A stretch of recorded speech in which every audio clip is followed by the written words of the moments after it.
My project will research the biofuel biodiesel. So what is it? Biodiesel is a renewable fuel unlike petroleum diesel. It's made from diverse feedstocks, vegetable oils, animal fats, or recycled cooking grease. It's important to know it's not ethanol, which is for gasoline engines. Biodiesel is a drop-in fuel for diesel engines and works in most modern equipment with no modifications.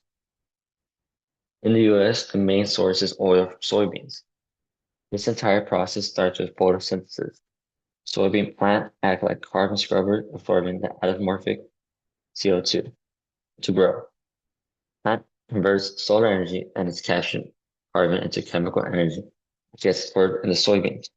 After harvest, the beans are crushed to separate the oil, which is our fuel source.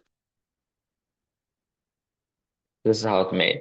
Once you have the oil, it's turned into fuel using a chemical process called transesterification. The recipe is simple. Vegetable oil is combined with an alcohol, like methanol, and a catalyst. This reaction breaks the oil molecules apart and creates two new products.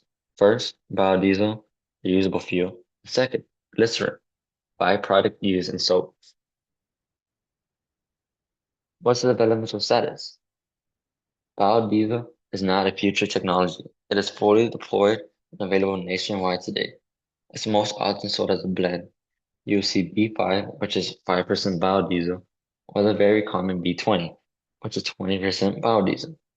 B20 is approved by most major engine manufacturers and is already widely used by city bus fleets and school districts. Let's talk about the carbon footprint. According to the U.S. Department of Energy's Argonne National Laboratory, biodiesel offers a 74% reduction in greenhouse gas emissions compared to petroleum. That's a full life cycle analysis. The pro is that it has higher lubricancy, which helps lubricate and protect engine parts.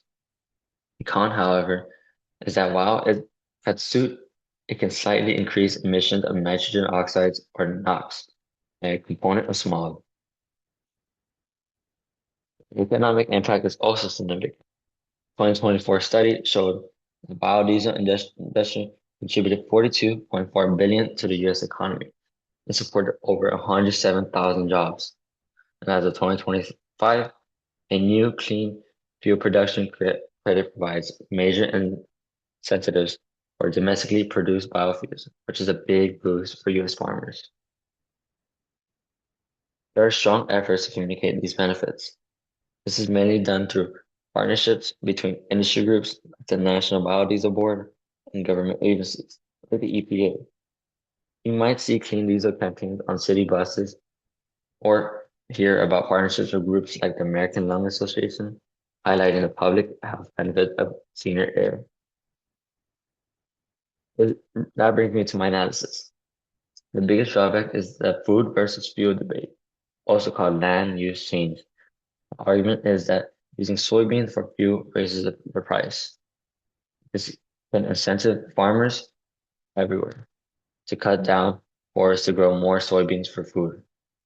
The carbon from that deforestation can erase all the climate benefits.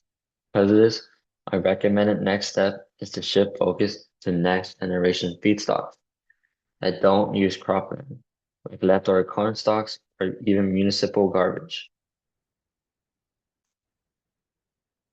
Finally, my plan, if funding were not an obstacle, next-gen fuels like algae are currently very expensive to scale up. In fact, ExxonMobil shut down its algae project in 2023 because it wasn't profitable. My no-obstacle plan would be to launch a massive government-led R&D push, a space race for biofuels to solve these scalability problems. Thank you.